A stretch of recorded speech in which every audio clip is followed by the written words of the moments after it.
शीर्षक Elysian elegance. ऑनरेलिया के समृद्ध शहर में, जहां गगनचुंबी इमारतें आकाश को चूमती थीं और हर सड़क पर विलासिता का माहौल था, इसाबेला स्टर्लिंग रहती थी। स्टर्लिंग भाग्य की उत्तराधिकारी, जो विलासिता और परिष्कार की दुनिया में अपनी विरासत के लिए प्रसिद्ध थी।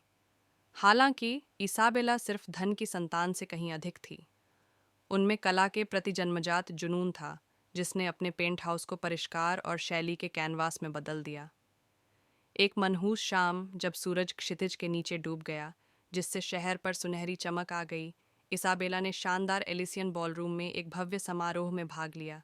चांदनी रेशम की तरह चमकने वाले गाउन में वह कालातीत लालित्य की दृष्टि की तरह भीड़ में चली गई। भोज के बीच में इसाबेला की आंखें कमरे में एक रहस्यमय अजनबी से मिलीं। वह आकर्षक व्यक्ति था।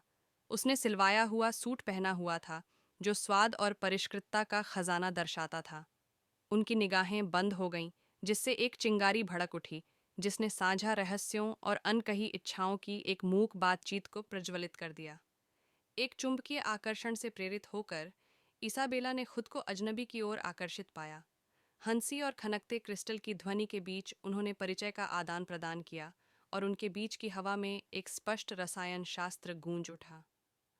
उन्होंने खुद को अलेक्जेंडर डार्सी के रूप में प्रकट किया, जो दुर्लभ कला के पारखी और सामान्य से परे अनुभवों के संग्रह करता थे। जैसे जैसे रात होने लगी, इसाबेला और अलेक्जेंडर को जीवन की बेहतर चीज़ों के लिए साझा सराहना का एहसास हुआ।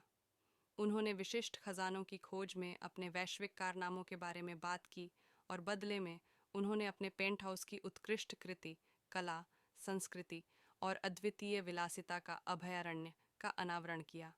उसकी दुनिया से उत्सुक होकर अलेक्जेंडर ने इसाबेला को अथाह मूल्य की एक खोई हुई कलाकृति का पता लगाने के लिए यात्रा पर अपने साथ चलने का निमंत्रण दिया।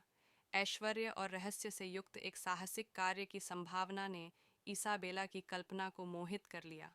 उनकी यात्रा उन्हें दुनिया के दूर दराज के कोनों तक ले गई, जहां उन्होंने प्राचीन परिदृश्यों का पता लगाया, रहस्यमय सुरागों को समझा और अमूल्य अवशेषों के पीछे छिपी कहानियों का खुलासा किया। रास्ते में इसाबेला और अलेक्जेंडर को न केवल प्रतिष्ठित कलाकृतियां मिलीं, बल्कि एक ऐसा संबंध भी मिला जो धन और अपव्यय की सीमाओं को पार कर गया। ऑनरेलिया लौटकर इसाबेला और अलेक्जेंडर ने अपने जुनून को मिला दिया, जिससे कला के संरक्षण और प्रचार के लिए एक नींव तैयार हुई। साथ में उन्होंने विशेष प्रदर्शनियां आयोजित कीं, जिनमें दुर्लभतम कलाकृतियों का प्रदर्शन किया गया और दुनिया भर की संस्कृतियों की सुंदरता का जश्न मनाया गया। हर बार जब इसाबेला और अलेक्जेंडर ने एक नई उत्कृष्ट कृति का अनावरण किया, तो शहर प्रत्याशा से भर गया, जिससे उनके साझा जुनून को उन लोगों के लिए आकर्षण की किरण में बदल दिया गया, जो एलिसियन लालित्य की दुनिया में एक झलक देखना चाहते थे। और इसलिए ऑरेलिया की झिलमिलाती रोशनी के बीच इसाबेला स्टर्लिंग और अलेक्जेंडर डार्सी की कहानी एक किंवदंती बन गई।